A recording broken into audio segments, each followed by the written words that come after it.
Thank you very much, Rory, and good afternoon, good evening, good morning to all of you.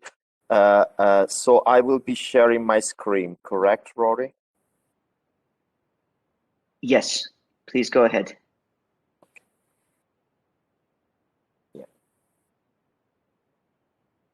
Okay. I hope you can see that. Perfect. Okay, let me go in presentation mode. And indeed, in my presentation, I will be speaking to you about essentially what we have been doing on vaccines and therapeutics, but keeping a focus more on vaccines.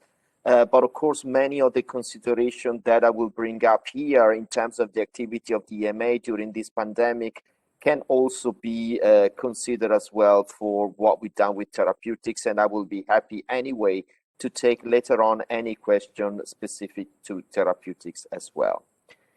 So I will start by saying that when the pandemic started, and even before then, when there were the first cases spotted in China of this atypical pneumonia, we activated the EMA health threat plan, which foresaw the creation of an expert task force as a small group of people within the European network with expertise in the area of infectious disease, virology, and vaccines in order to rapidly come up with some ideas on how to tackle from a regulatory standpoint the development of medicines for this pandemic and for this new coronavirus.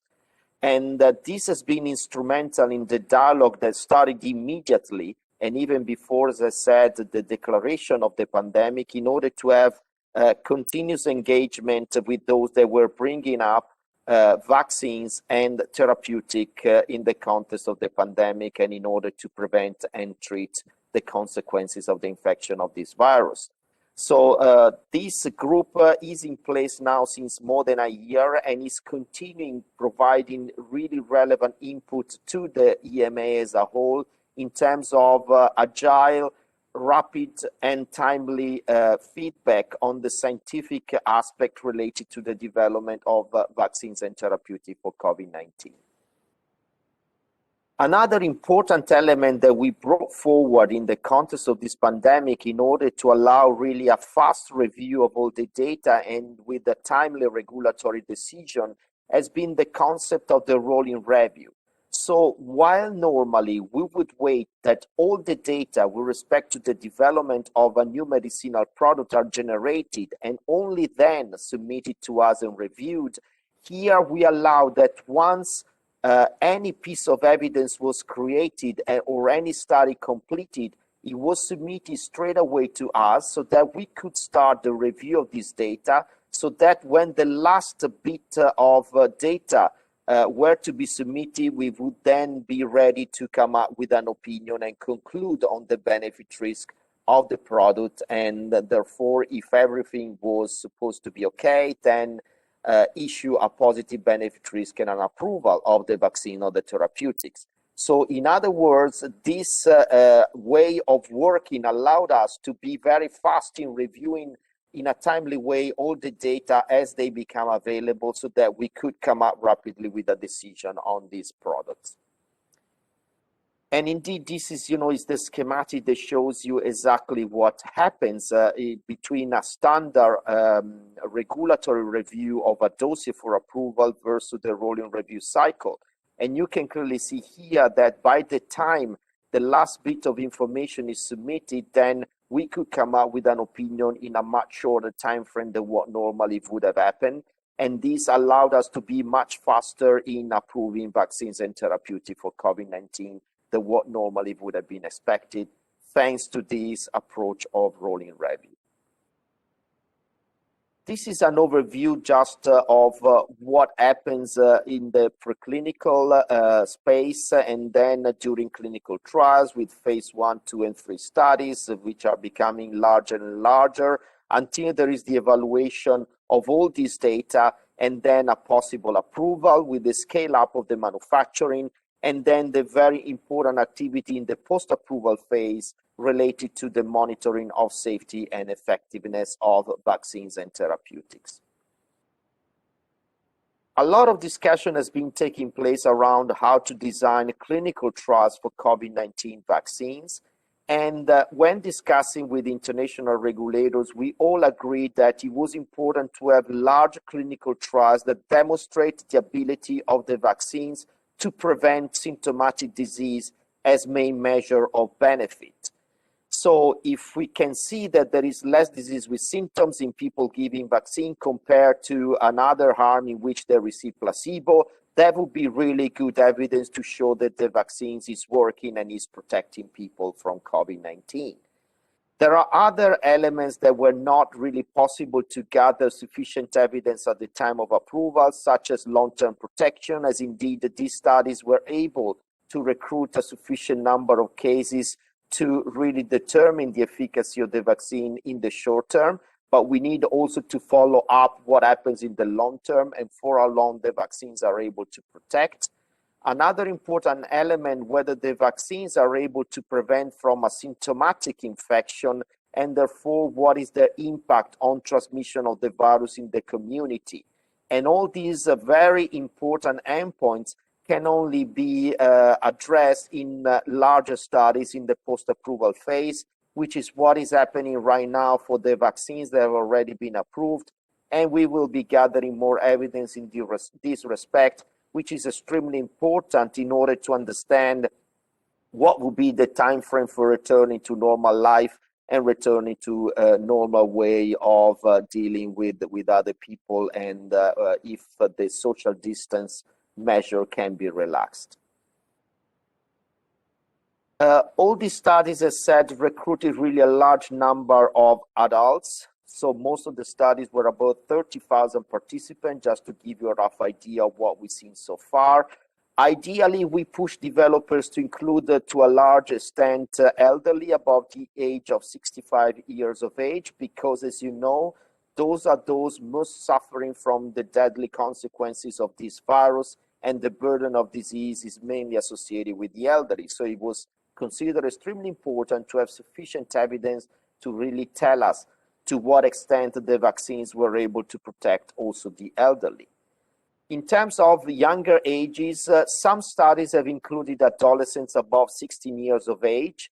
However, the majority did not for the time being and preferred to wait for the outcome of the adult studies and really to understand the benefit risk in the context of the use in adult population before moving to studies in pediatric population before the age of 18.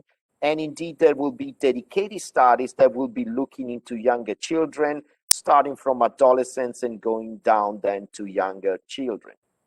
Also, minorities were represented in some of these studies. As we regulators, we really push for this to happen. We really wanted the studies to be as inclusive as possible to really tell us whether there is any difference in terms of protection across different groups and also including vulnerable groups. The follow-up should have been at least for 6 weeks after the last dose of vaccine. And as you know, many of these vaccines require a 2-dose schedule. We felt very important to have at least this time frame because we know that most side effects would occur within 6 weeks after the last dose. So very important to have at the time of the initial approval evidence in this regard. However, the trial should be designed in order to look for safety and efficacy for a period of at least 1 year, because we felt very important, as said before, to have data on the long-term protection, but also to be sure that we are able to collect information on the long-term safety as well. So this is what normally would happen in terms of vaccine development. And you see here that in a standard approach to vaccine development, all the various steps and stages throughout the development plan are done in a sequential way, and even sometimes taking a pause from one phase to the other. So starting from looking into the initial pharmaceutical quality, doing non-clinical research, then entering to the clinical trials from the phase 1 study, which are the smallest study looking into the first safety in humans and also defining the dose. and then tested in larger clinical trials, which are the phase 2 study, and then the pivotal phase 3 trials, which are the one that I just described to you in the context of COVID. Then there is the approval, and the large-scale production just starts after the end of the phase 3 trials, and after approval, studies are conducted post-approval to really determine whether there is safety in the large population and also effectiveness. Here is, on the contrary, what happened in the context of COVID-19. So as you can clearly see, everything has happened almost sequentially, or to a large extent, there was overlap among the different phases. This has allowed to move very rapidly and give us vaccines in less than 1 year time, while normally it will require up to 10 years or even more to have vaccines from early development to approval. But it's important for me to stress that this has happened without really cutting corners in terms of the amount of evidence that has been generated. So the only difference, as said, is that a lot of these studies have been conducted in parallel instead of sequence. And this is taking some risk in terms of what could have happened in the next stage. But at the same time, when all the data were ready for approval, we had the same level of evidence that normally we get whenever a vaccine is authorized. So I think this has been quite a tremendous achievement and really great for us to get all this evidence when we were ready for approving these vaccines. And this has happened because a lot of resources were mobilized simultaneously, and not only from the regulatory side with international collaboration, and Dr. Saint-Raymond will talk to you later about this, but also in terms of what developers have been doing, collaborating also with governments, with academia, in order to make sure that it was possible to move rapidly throughout the various phases of vaccines development in order to deliver vaccines in less than a year time, which has never happened in human history. And also the other important point is that the manufacturing, while normally it would start to be ramped up only after approval, here it started even before approval. So taking additional risk in starting to ramp up manufacturing without knowing if the vaccines at the end could have been approved. And we may wonder that maybe even more of these scale-up should have been taking place at risk. However, it's for me important to stress that a lot of efforts has been put in this, and really we are seeing here something that has been rather unprecedented and has helped at least having some doses available straight away after approval, which is not something that we normally see during traditional vaccine development. If we look now at where we are with the vaccines, at least in terms of what has been approved by the EMA in the European Union, as said, this is a graph that illustrates a bit what has happened throughout the last year, starting from the WHO declaration of the pandemic, and as said, the creation of this COVID-19 expert task force from the EMA, the study straight away to look into how to speed up the development of vaccines and therapeutics for COVID-19. And throughout this year, we have been in continuous dialogue with the developers that submitted to us their proposal for how to develop vaccines and therapeutics. And we have given constantly and rapidly feedback and a regulatory steer on what we would like to see in terms of minimal evidence in order to approve these vaccines and therapeutics. And in terms of vaccines, here we see that we approved 4 vaccines so far. These vaccines have been approved according to the conditional marketing authorization, which is an authorization that takes into account that more data will be submitted post-approval in order to then transform this conditional marketing authorization into a full marketing authorization. And so far, we have 4 vaccines that you see here, the Comirnaty mRNA vaccine, the Moderna messenger RNA vaccine as well, and 2 viral vector vaccines from AstraZeneca and Janssen.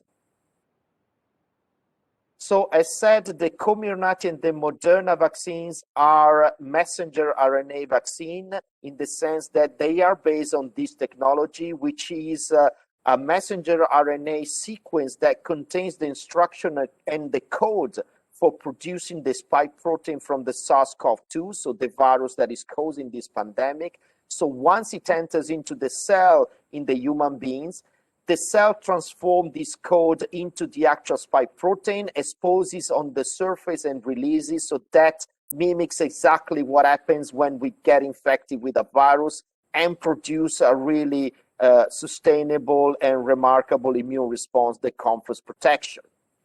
The other two vaccines that have been approved, so the AstraZeneca and the Janssen vaccine, they use another technology in order to deliver this instruction and code for the spike protein, and they use a non-replicated adenovirus, which is an innocuous virus that is made unable to replicate. This virus infects our cells, transmits the code and the instruction for creating the spike protein from the SARS-CoV-2, that then again is expressed on these cells and they trigger an immune response that confer protection. These vaccines do not contain the SARS-CoV-2 virus that causes COVID-19 itself, and they cannot cause the disease. So they just contain the instruction for generating the spike protein, which is the most important immunological antigen present on the surface of this virus, and really the one that drives the immune response that gives protection against this virus. And you see here the timetable of when all these vaccines have been approved, starting from the first one, which is the BioNTech Pfizer on the 21st of December 2020, and then to the last one, which is the Janssen vaccine, which has been approved on the 11th of March this year. So all the COVID vaccines that are approved in the European Union, they demonstrated a positive benefit-risk balance in the prevention of COVID-19 vaccine. This has been demonstrated in clinical trials for the messenger RNA vaccine, showing very high efficacy in preventing symptomatic COVID-19 of any severity, but also the viral vector vaccine demonstrated convincingly protection against symptomatic COVID, and this was the basis for demonstrating their benefit. Since the vaccines have been studied in different trials, it is not possible to make a crude and direct comparison of the efficacy rates reported in all these clinical trials. We are often tempted to show that one vaccine had 95% efficacy, other 70, other 60% of efficacy, but we have to be extremely careful in doing that because these vaccines have been studied in different clinical trials, in different geographies, different point in time. Different endpoints were used in order to demonstrate or to show when PCR testing was needed after symptoms were emerging. And also importantly, different attack rates took place during these clinical trials. So therefore, while differences might be there, we have to be extremely careful in not overinterpreting these numbers and make direct comparison. These studies also showed some hints about the prevention of severe disease, hospitalization, and death, even if we had really limited data from these trials, despite they were very large. But indeed, they all are showing a trend towards high level of protection, which is very reassuring. And also, there are limited information from most of these clinical trials with respect to protection against the emerging variants. However, some of these studies, like the recent Janssen one, showed to us, since the study was conducted also in South Africa and in Brazil, that there is still protection retained against some of these variants, at least some of the ones that are most of concern, which I think it's very good news. And we're looking forward getting also more data from the other vaccines with respect to ability to protect from the variants. And in this sense, real-world data will be extremely important, not only with respect to protection against the variant, but also in order to tell us more about protection against the infection. And some of the preliminary data that we're seeing, like from Israel, are very reassuring, but we need more data for a proper estimation of the level of protection that this vaccine could confer for infection and transmission. Talking about safety, again, we have seen a good safety profile for all these vaccines, which is comparable to other vaccines that have been approved and are in use for other diseases. Most common side effects are usually mild or moderate and temporary. This includes really local or systemic reactogenic adverse events like tenderness and pain at the injection site, headache, tiredness, muscle pain, chills, fever, joint pain, or nausea. And as said, they always go away after a couple of days on average. Very rare but severe allergic reactions have occurred in people receiving the vaccines. These are occurring in less than 1 in 100,000 people, and that's why you have to monitor carefully people after vaccination for at least 15-30 minutes to be sure that nothing is happening in terms of severe allergic reaction, particularly in people that had an history of anaphylaxis or severe allergic reaction. Most recently, we have seen very rare events of severe thrombosis combined with thrombocytopenia after the AstraZeneca vaccination, which have occurred in around 1 in a million people, even if now we are revisiting the number of cases and we will have better estimate of what is the actual incidence of this adverse event. And these events are currently under investigation to understand if they are really caused from the vaccines or whether they occur just by causal relationship, so that they are, if they are not really related at all to the vaccine, which we don't know yet, but we are really investigating them to really understand what is happening and to really understand what could be the link with the vaccines, and importantly, what could be the mechanism so that we can fine-tune risk minimization measure in order to ensure a safe use of this vaccine. Of course, long-term safety is being monitored, and we will gather more information in this respect. All the scientific details and the product information around these vaccines are on the EMA webpage, and you can find here links that you can look into in order really to find the assessment history for all these vaccines and the current product information to healthcare professionals and patients on the use of the vaccines that have been approved so far.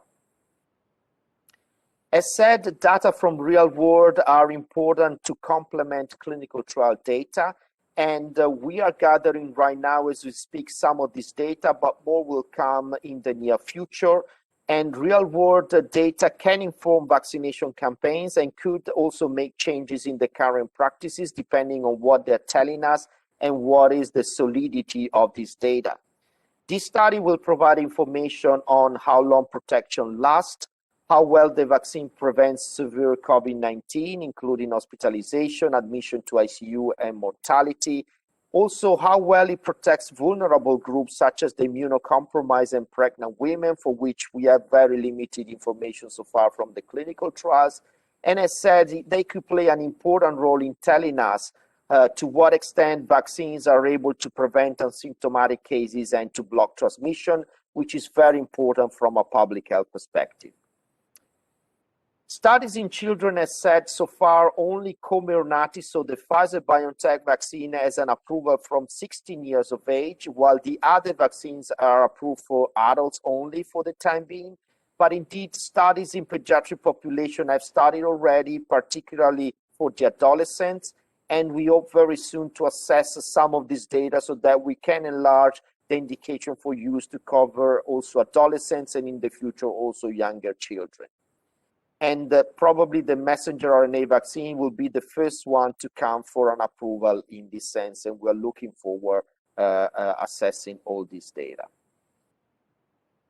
Another important aspect is variants. As you know, this virus is already changing, and variants of concern have emerged in various parts of the world, and we have to be prepared, first of all, in monitoring what is the vaccine performance over time against these variants, so that we can spot immediately whether we got any problem with the level of protection conferred by the current vaccines against the variants that are emerging. And in this sense, we need maybe to think about updating the vaccine composition if the variants that are emerging are particularly problematic and they could escape immunity from the vaccine. And this is the reason why we have set up a number of requirement that would allow the rapid approval of any new vaccine that will be based on the variants after an initial approval of the prototype vaccine against the ancestral strain. this has been agreed with different regulators all over the globe, and it's very important that we are proactive and set up exactly what is needed to approve rapidly these vaccines. And in principle, we have agreed that we do not need large clinical trials. So clinical trials that will be comparing the immune response between people vaccinated with the parent vaccine and people vaccinated with the variant vaccine could be sufficient in order to allow us to determine what would be the benefit of this vaccine and to approve them in a swiftly manner. As you know, many variants are circulating. Like in Europe, the B117 variant is now the predominant variant. The good news is that the data that we have so far from the laboratories, real-world evidence, and some clinical trials are showing that all the vaccines will be able to protect from this variant. So this is really good news and very important to have this information. Other variants, as you know, have been emerging, like the variant B1351 that emerged from South Africa.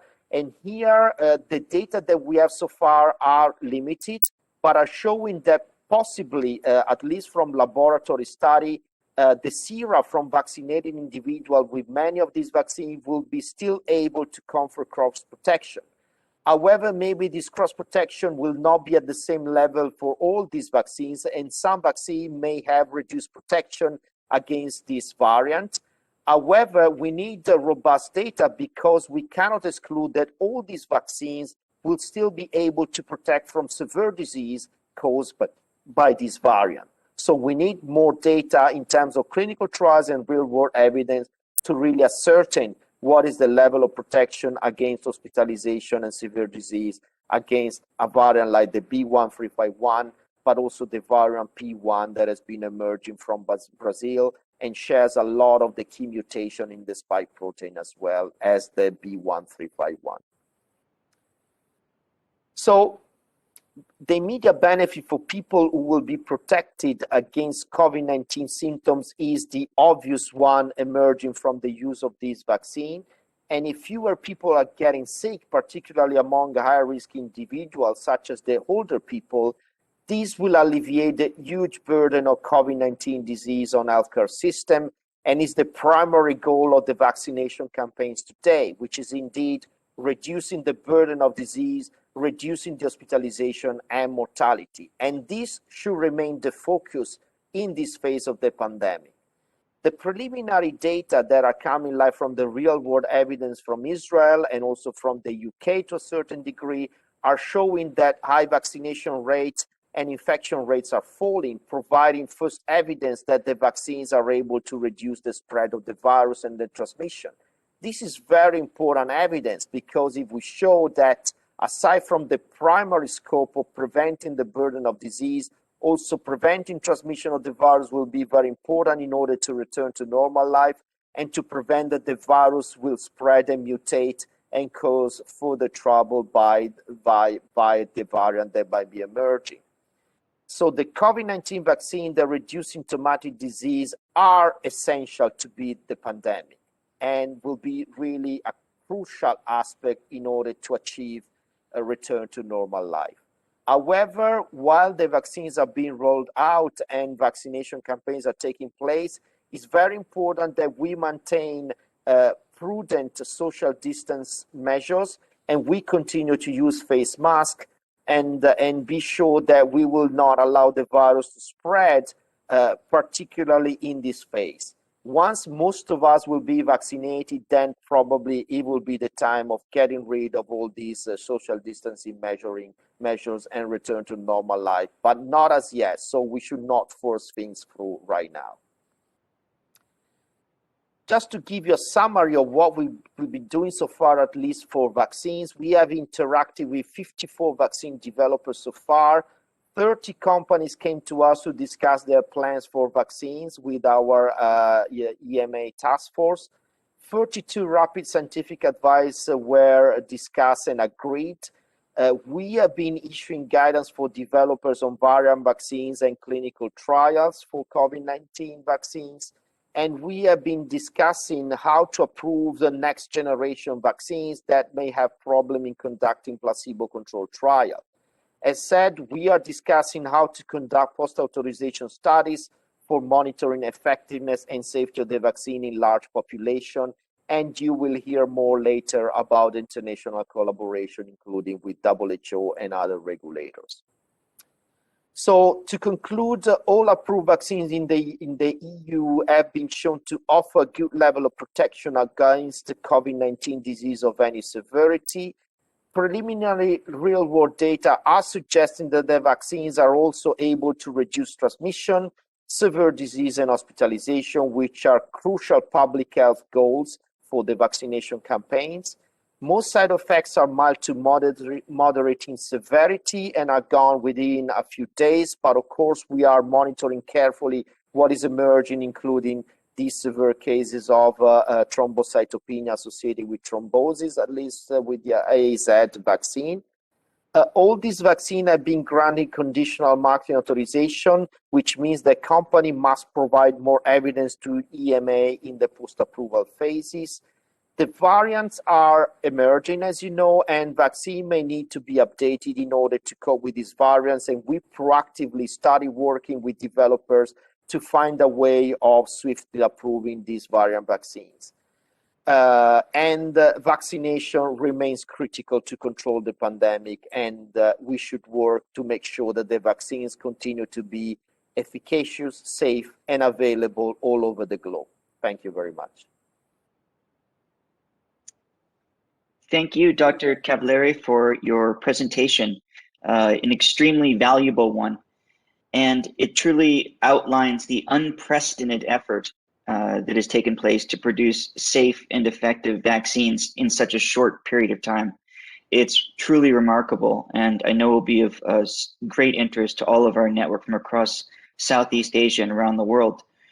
I will make a note to our participants that we would ask you to pose your questions to our speakers in the chat box, and specifically to address your questions to my colleague, Dr. Sabai Pugh, our on-site technical assistance expert for the region. So that's Sabai Pugh, S-A-B-I, and last name P-H-Y-U. So you'll see her name in the chat box, and please address your questions to her, which she will then relay to our speakers after our next presentation. Thank you very much for that. So without further ado, I will introduce our second speaker, Dr. Agnès Saint-Raymond, and she will be presenting on the international collaboration in times of COVID-19. Dr. Saint-Raymond is a French national and head of division, International Affairs, European Medicines Agency. Dr. Saint-Raymond is a medical doctor and a qualified pediatrician. She has worked as a pediatrician in a pediatric hospital in Paris, France, then in the pharmaceutical industry, followed by the French Medicines Agency. In the year 2000, she joined the European Medicines Agency and was responsible for orphan medicines, scientific advice, the small and medium-sized enterprises office, and pediatric medicines sector, implementing the EU regulation on pediatric medicines. In 2013, she became head of the Portfolio Board Division, providing oversight of projects for EMA. Since November 2016, she has also been the EMA head of the International Affairs Division. So Dr. Saint-Raymond is very well placed to share her experience on international collaboration during COVID-19. And thank you once again for your availability to be with us today. Over to you, Doctor. And thank you, Daniel, for presenting the slide on my behalf. Thank you very much. Dear colleagues, it's a pleasure after Marco's presentation on the content and the vaccine and a brilliant presentation on explaining so well what has happened at the agency. My role is to present to you the complement, the support we provide to the agency when it comes to talking to other regulators, which is something we do nearly every day. There's a very common question from industry. They generally tell us, oh, but do you speak to FDA in the US? Do you speak to Canada? Yes, we do. We do nearly every day. Next slide, please. So just a reminder for those who are less familiar with EMA, EMA is an EU agency which works with 27 member states, but also 3 associated countries, Norway, Iceland, and Liechtenstein. And we represent probably more than 20% of the global sales of medicines. And out of interest, we work in 24 languages. So all our documents, in particular the one intended for the patient and healthcare professionals, are translated systematically. Next slide, please.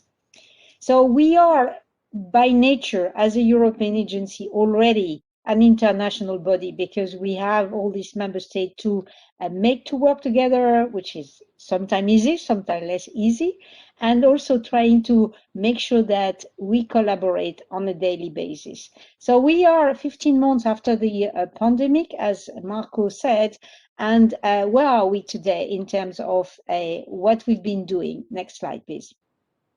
So we had 3 levels, I would say, of response.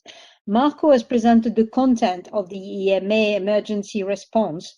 And we also had interaction, of course, with the member states themselves and with the European Commission, with granting, for example, the marketing authorization, so the formal decision, administrative decision on the benefit risk assessment that we do. But we have also developed a lot of interaction at international level, which started by a cooperation but became very soon a collaboration. And I can tell you we've progressed so much that it's inconceivable today to think that we will go back to not collaborating in the future. Next, please. So in terms of emergency response, Marco has presented, I don't want to spend too much time on this, but based on our existing EU health threat plan, we were able to start immediately at EMA because it started in February, so very early in the process. We set up the emergency response, and there was an internal emergency task force which comes with the member state assessors, staff from EMA, and we are doing these rolling reviews that Marco has presented.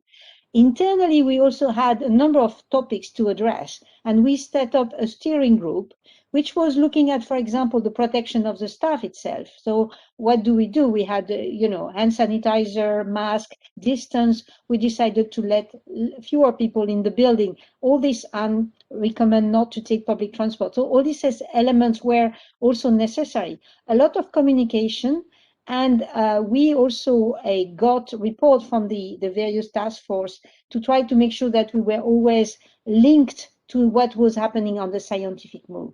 Remember that we had just gone through 2 moves and the Brexit situation, which had taken a lot of our resources. So it was also a sort of very difficult exercise of finding the resources, freeing resources from other activities to free them to be able to work on the pandemic. So that was quite an exercise of gymnastics, I would say, but I think we've managed reasonably well. Next slide, please. So at the European level, in relation to so we were, for the assessment, we were working on with already the member state, as I said, because in our daily business, the assessors come from the member states. We coordinate their assessment, we complement sometimes, we do some scientific assessment on our own in some areas more frequently, pediatrics, orphan drugs, also scientific advice. We have a very active role, more and more in pharmacovigilance. But the committees themselves, which are the scientific bodies that make the opinion, the scientific opinion, they are made up of assessors from the member states. So the rolling review took place, and once the ETF, the Emergency Task Force, had completed its work, it went to the Committee for Approval, the CHMP, we call Committee for Human Medicines, and it granted conditional marketing authorization, or in some cases, an opinion for compassionate use. Next slide, please. So at the level of the European system itself, there were issues about shortages, because of course the demand suddenly increased for ICU, intensive care units, medicines. Because many patients were hospitalized with very severe COVID, they needed myorelaxant, they were intubated, they needed curators to paralyze their muscles, they needed treatment of pain, opioids, and they needed antimicrobial because some of them became also super infected by bacteria. So suddenly we saw an imbalance between the supply and the demand. We don't have stores of medicine that are readily available. So, and all this medicine came from places which were in lockdown or with difficult travel or with export ban. So that was really a difficult situation. China was in lockdown. India had some restriction, first because they didn't get what they needed from China for some of the medicine, but also because themselves they put export ban to protect their own population, which is perfectly understandable. But when you're the pharmacy of the world, it creates a lot of disruption when you stop exporting. So we had a steering committee on shortages at European level, with industry telling us, informing us on what they were seeing and trying to anticipate and also know what were the alternatives, what were the critical medicines that we wanted. So we have an international group on shortages, on raw materials, and all these were connected. We involved immediately international groups such as the International Council on Harmonization and the ICMRA, which I will explain in the next, so don't be afraid with the abbreviation. This is the explanation is coming. And of course, we also started working with the Commission to support the vaccines procurement and coordination, although that was completely under the European Commission mandate and not EMA. We were consulted or informed from what was happening. Next slide, please. So the ICMRA is the International Coalition of Medicines Regulatory Authority. So it's a voluntary group of head of agencies from all over the world. And we have currently 34 members. Because it's voluntary, it does not represent, it's not as, you do not have as many countries as with WHO, but you still have members from Americas, North and South America, from Africa, from Asia, and from Europe, and we also have Australia and New Zealand. And this group existed before, and the heads of agency were there to discuss their common challenges and try to find solutions. But when the pandemic hit, these people decided to immediately step up and use that platform to work together. And also WHO is an observer, so the link with WHO was there from the outset. Next slide, please. So what did we do? We started by having technical workshop, and the first one was even as of February 2020. We had the first workshop on the requirement for vaccine development. So we immediately picked up the fact that we needed to anticipate the question from the developers that Marco has highlighted. And we gathered all these countries in an open forum, and we did two things. First, we worked together on finding the common elements, and the other thing was allowing a number of countries who normally do not have access to this information to listen and to get the information firsthand, or to even also intervene. There was nobody's bar from intervening, but we know from experience that 5 or 6 members of ICMRA are more active, and the others are more on the receiving of information end. But this means that everybody had the same information, the same level, the same understanding, and that facilitated the development, because companies could not be in a situation where they find one response in one region, another response in another region, and that was quite important. Since then, we have done other technical workshops, always about vaccines on pregnancy and vaccines, vaccine safety, and of course, virus variants. We also had similar workshop on trials and treatments, and I will explain a little more after that. And we did also several workshops on observational studies and real-world evidence, because we wanted to be prepared for finding the right quality criteria for observational studies, because they have been accused in some cases of misleading, because if you have a lot of bias and confounders, you may conclude the wrong thing. And we saw that in the past, for example, for hydroxychloroquine, where the wrong conclusion was reached because the study was not of good quality. So finding the good quality elements and at the same time preparing for using real-world evidence which is necessary. When you vaccinate millions of people, you need to be able to get that information on safety. Very rare events will only emerge in that situation. Clinical trial, even with 30 or 40,000 people, are not giving you a lot of about very rare events, as we've seen recently.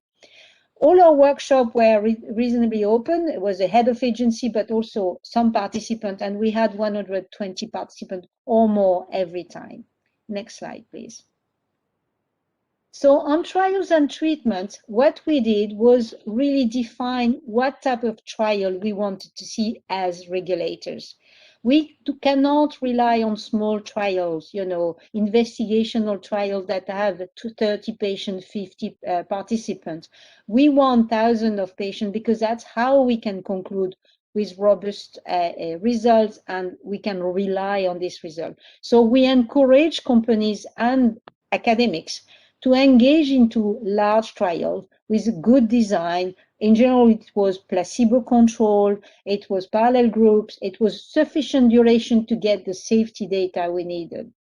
We wanted collaborative trials, so they are bigger, and we supported the initiative from WHO in particular for master protocol. So a common protocol that can be used by various countries and regions to do a trial which can at the end normally be compiled as a big one. We defined the clinically meaningful endpoint. What is, the viral load is still not considered informative enough. It may be at some point in time, it is in HIV, but for COVID, we thought at that point we wanted hard endpoints such as mortality, patient severity of the disease, hospitalization, intubation, and patient function after the disease. So these are really the one that make have some meaning for the patient. And we wanted also to make sure that subpopulation were studied. We didn't manage so well to study pregnant women. That's something we should reflect upon and maybe learn better to engage earlier with pregnant women, because women that are pregnant during COVID get COVID, and we need to know, and they need to be vaccinated, and we should get this data in a controlled environment. So we also work on not just vaccine, but also on treatments. You saw remdesivir, you saw dexamethasone, and we had a number of other monoclonal antibodies that have come since then and that becoming approved for the treatment of COVID. And we need not just to prevent, because we still have patients in ICUs, so we need also to treat these patients with product specific. So the fact that we have now a vaccine should not let us think that we have solved every problem. We need the treatment of the disease. And now we are facing different questions. For example, because of the presence of effective vaccine, how do you keep the participant in a trial when they are supposed to receive a placebo? Are they able to access the vaccine when? How do we analyze the data if they move and change groups? These are very practical questions, and at the same time, we still recognize the value of placebo-controlled trial where they can be done. And of course, all this was immediately changing because we had new data all the time, and the situation is still changing. So we've put all our information on the ICMRA website, which is linked here, and that you will see for yourself. Next slide, please. We also started organizing with FDA, co-chairing EMA and FDA, policy meeting, which were more information meetings, where we have been informed of what was taking place in each country or each region. We had a small working group preparing some of the topics more in depth, because you cannot just work in a meeting. So we had groups of people from active authorities preparing either statements to express the views of regulators, but also looking at, for example, regulatory agilities. This is a very important topic. In a situation of emergency, you tend to cut corners. If you cut corners, you may be putting patients at risk. So what we wanted is to know what was maybe cutting the red tape versus making sure that the patients are still protected. And we have looked at, for example, because of travel, which is impossible at present, we looked at remote inspection. Normally, when you do an inspection for manufacturing, you go to the manufacturing site. When you do an inspection for clinical trial, you do to the investigator site and you look at the data yourself as an inspector. But here it's impossible. So we have been clever. We've used videos. So we're asking the company to video their manufacturing site, and we look at the video to try to detect anomalies. We have asked for photos of the patient participant in trials records. We have tried to work on digitalization, on remote inspection. So these are the kind of thing we want, and we will learn from this. Some of these aspects will stay. Others will go away because they are not safe as we would like. But they were ways of managing the situation and getting better than nothing. So, and we need to, at the same time, to take advantage of what we have been obliged to do, because in some cases it just cuts red tape. And why not remain with a cut red tape? So we have exchanged a lot of information overall between ourselves, and I think that was very useful because, again, avoid duplication, avoid uncertainty and divergences. Next, please. So we have continued also on pharmacovigilance. It was not the first priority, but now we are in the situation where we look at the safety of the vaccine and safety of the treatment. And we have also decided to collaborate. So we have created a network. We inform each other when there is an urgent safety signal. We have a way of making sure that the information gets to the top immediately. And we have also worked on communication and on vaccine confidence. We don't want to talk about vaccine hesitancy. We want to talk about vaccine confidence because we think it should be reinforced. We should engage with the public to ensure public trust in what regulators are doing. So you've seen the fantastic presentation from Marco, very clear, very simple, but also able to show the quality of the safety monitoring, because we want to make sure that we detect what is happening and that we investigate the root cause, but that we can also reassure the public on the frequency or the risks. We are also working on pregnancy and trying to get data from the women who have been exposed, but also getting proper data with pregnant women. And we are also, of course, adapting it to the emergence of virus variants. Next, please. Next, please. Yeah, thank you. So the transparency has been quite essential because it allows communication. So we went far beyond what we were doing in the past. And we have, for example, at EMA, published the discussion with companies, which normally we didn't do. We have explained when the rolling review starts, when the rolling review is completed. We have explained immediately in real time what was the outcome of the evaluation by the committee.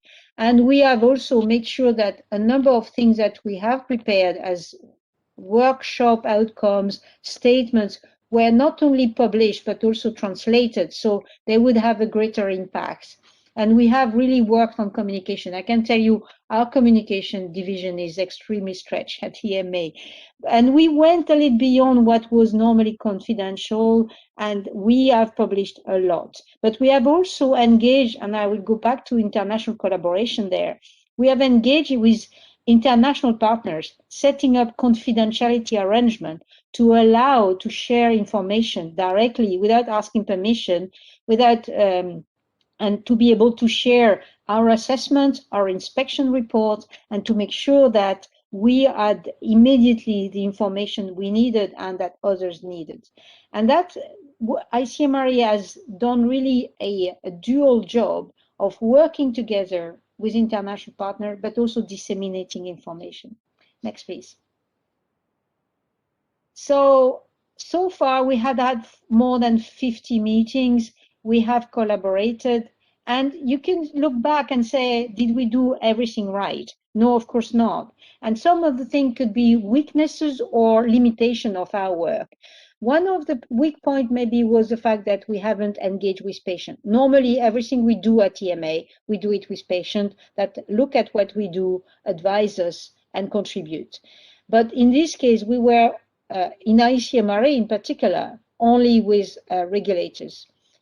we have done other things with patient, healthcare professional, and industry. We have open platform, we have press release, we have information day. So we have still engaged, but at the level of ICMRA, it was regulators only.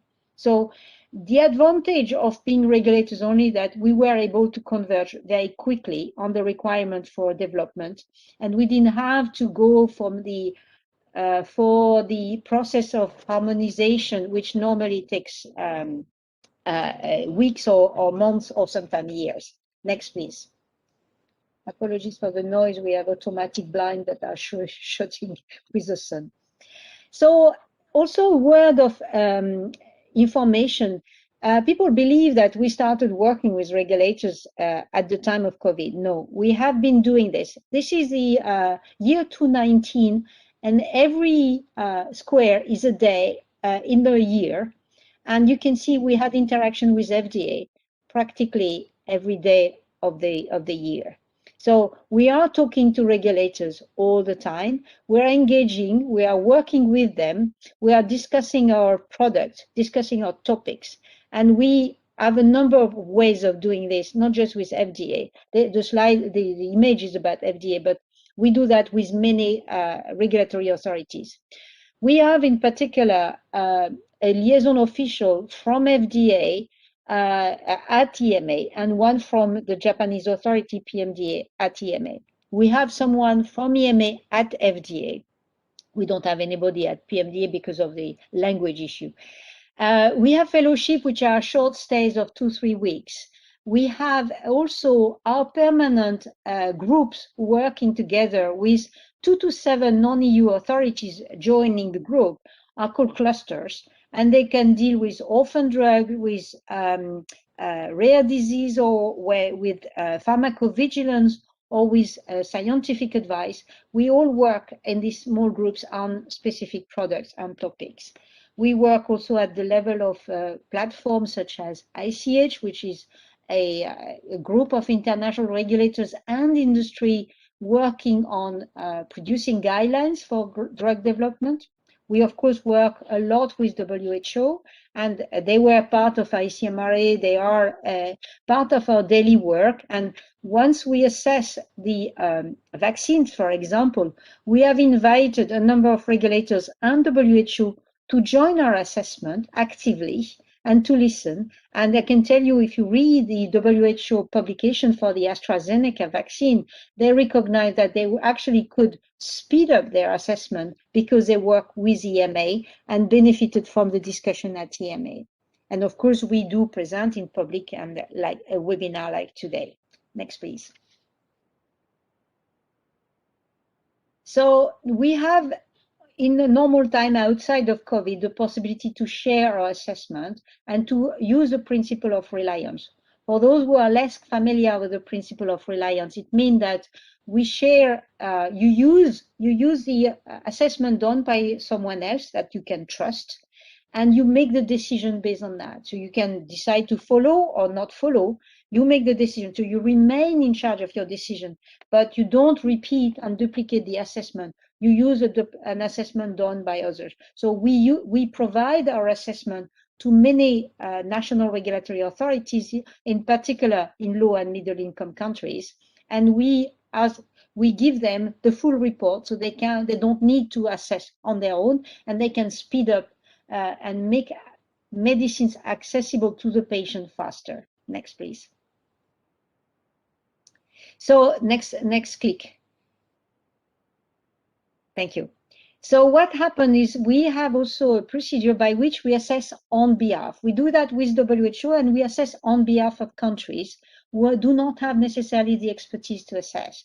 And based on 10 opinions that we have granted with such tool, we have had 140 approvals worldwide, so licenses for medicines that have been used, as you can see from the color, for nearly everywhere in the world, and in particular in Africa, but not just in Africa, also in South America and Central America, because these products that have been used are dedicated to non-EU countries. They are intended for this. The assessment is made for use in non-EU countries, and they can grant an approval if they decide to do so based on our assessment. So this is the contribution we do to international collaboration. And of course, in the case of COVID, it hasn't been necessary to use that tool because the COVID vaccine, for example, is clearly the same, the needs are the same everywhere in the world. So we didn't need to have a special tool that would be focused more on low and middle income country. But this tool does exist and has been used widely for HIV, for malaria, for a neonatal care, for maternal care. We have a vaginal ring to protect against HIV. We have a protection of the umbilical cord at birth to avoid infections. We have malaria treatment and malaria vaccines, and so on. Next, please. So this is my last slide, and just want to conclude that clearly we cooperate, but we also collaborate. And this is part of what we do every day. But of course, in time of COVID, we have been engaging even more, going beyond, working together to make sure that we serve the needs of the world. And we have also made sure that we are transparent so the public can trust us on our decision. Over.